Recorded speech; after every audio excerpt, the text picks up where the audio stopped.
To all those people watching, this video is not made for kids. It's for older fans and adults. So fuck off and enjoy the video. Some viewers may find the following video disturbing. Viewer discretion is advised.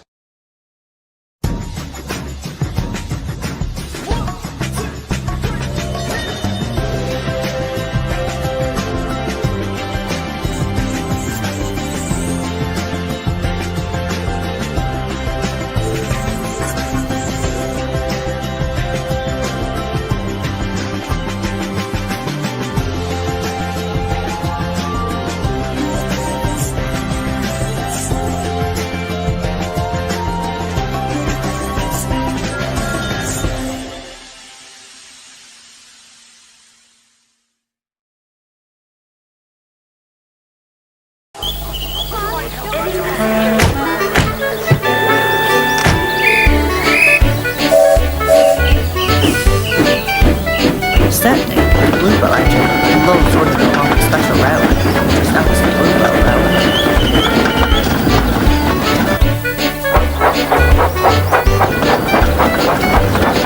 And the passengers will cheer louder for it than any diesel on the main line.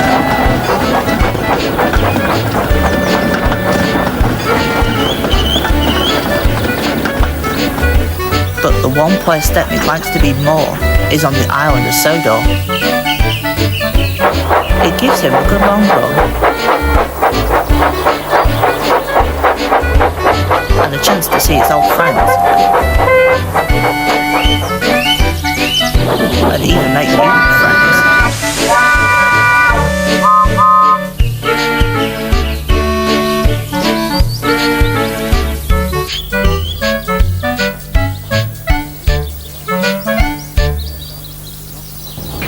Early one evening, during one of Stepney's visits, the flight controller had a special job for him. Good evening, Stepney. We have a late-night passenger train to take you to Hawin Lake. I thought you'd be interested in taking it. Yes, sir. I'll be happy to help. But Stepney was a little worried. He had never been to Hawin Lake before.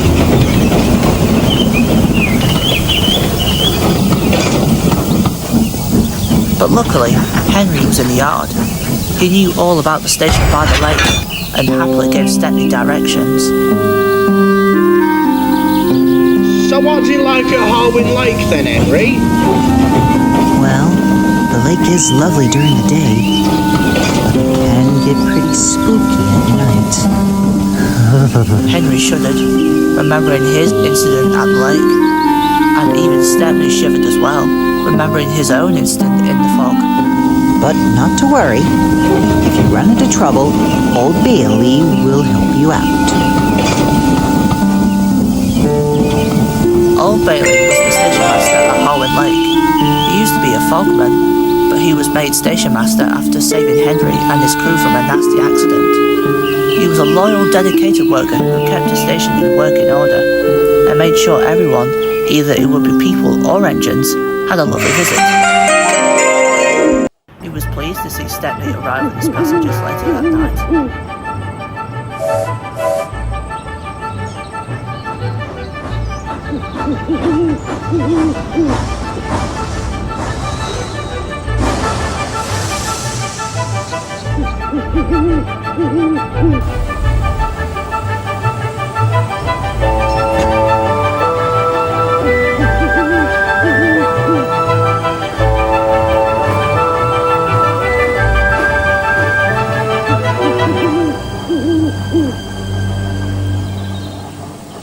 Right on time. Nice to finally meet you, Stepney. Nice to meet you, Mr. Bailey. Henry was right. The lake here is lovely. It is, but it's much nicer during the day. Yeah, I bet. I'm glad I can help, Mr. Bailey, but I should be getting back. Oh dear.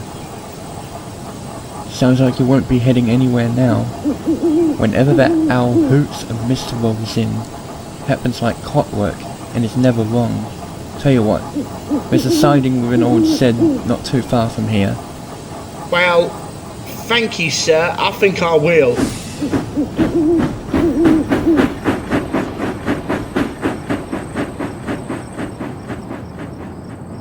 Old Bailey was right.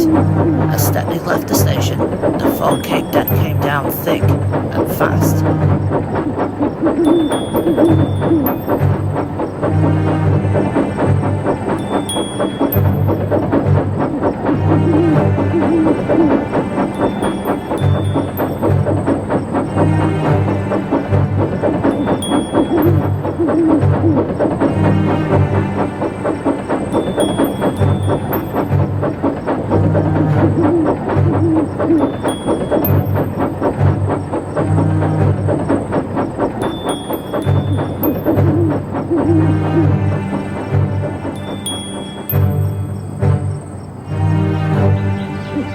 Soon, the Bluebell Engine backed into the old siding.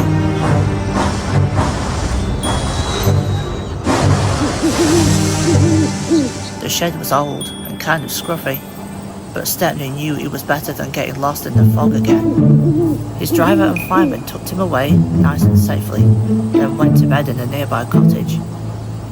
Once they were gone, Stepney was all alone on the empty siding. Or so he thought.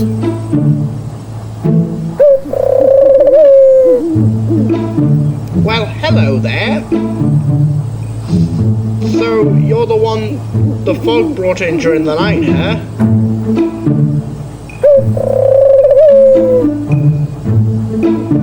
Oh well, I hope you don't mind me spending the night here with you. The owl hooted indignantly. Why did everyone always blame him when the fog came down?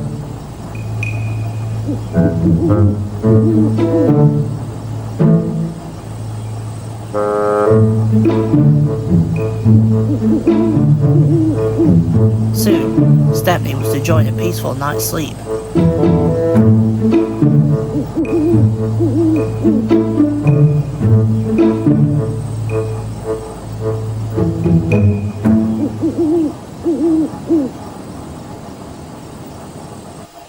But then, all of a sudden... Huh? What was that?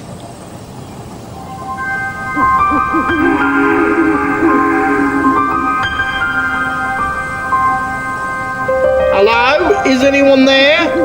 No one replied, and Stepney couldn't see anything or anyone in the fog. But then, that strange whistle rang out again, and it echoed over the hills and through the valley. Stepney's driver and fireman ran up. Did you hear that too? We did, and it sounded like it was coming from the station. We better investigate.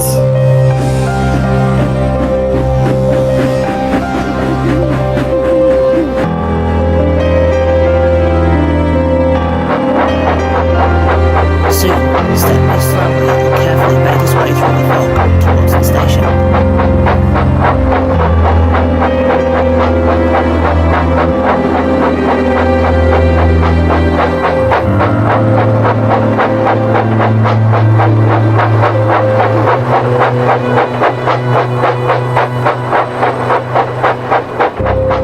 And as he approached the clearing, he looked towards the station and gasped.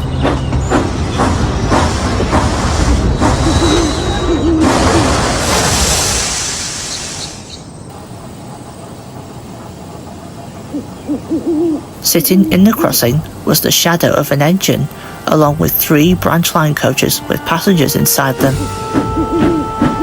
Cautiously, Stepney crept forward towards the gate. Hello, sir. Are you lost with your passengers? The engine said nothing, and it didn't even seem to recognise Stepney. Was that your whistle I heard from my shed? Can I help you as well? Stepney felt a chill in his boiler. As he looked closely at the engine, it didn't seem to have a driver, and its once brilliant industrial paint was all rusted. And there was even a name written on the engine's side tanks, but it was so dark that Stepney could barely read it.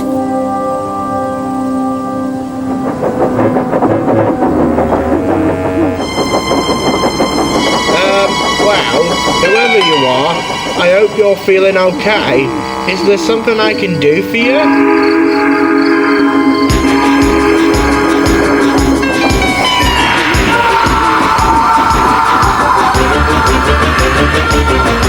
Stepney was shocked about what just happened, but before he could process everything,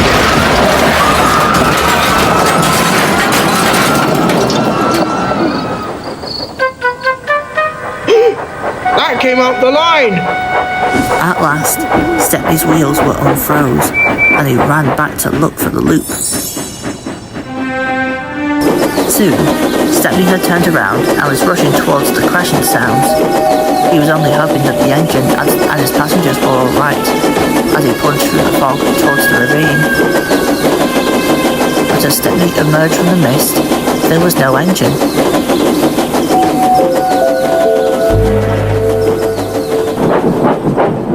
But instead, it was old Bailey looking over the ravine. Mr. Bailey, there was an engine running through here and I heard screams of a crash. Did you see it? I have seen him, Stepney.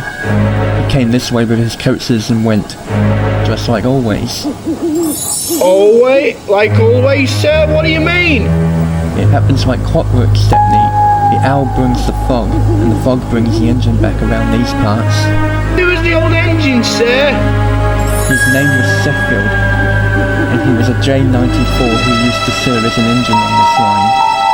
And one day, on the celebration when the line was opened in 1947, before it was closed in abandonment a few days later when my grandfather was station master, he was taking a passenger train during the night of 1947, but he wasn't aware of the broken track and the ravine because the fog had come, and then he and his passengers perished after falling into the ravine. But every foggy night, he and his passengers ride the rails again, trying to make it to the other side and move on. But as we just heard with that crash and those screams, it always ends the same way. Is there anything we can do to help him and his passengers so that they can find peace? Not much we can do for them now, Stepney. Believe me, I've tried. Yes, sir.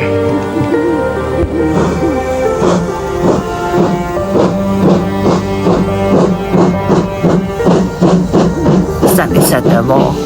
He just puffed back away to his shed, leaving old Bailey to think in peace.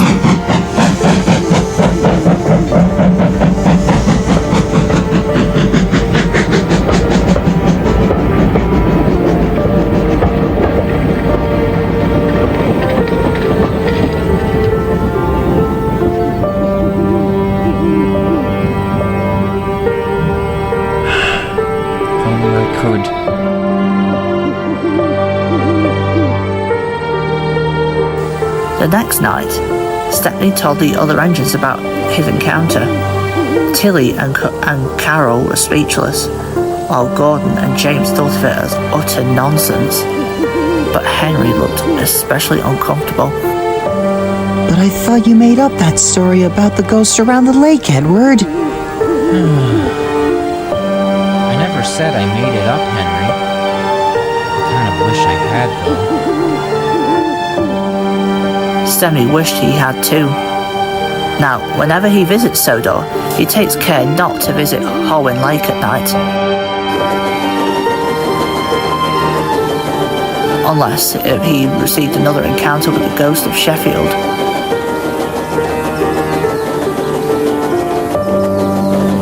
And every year, on the night of his tragic death in 1950, he runs again as a warning to others, plunging into the ravine, shrieking like a lost soul.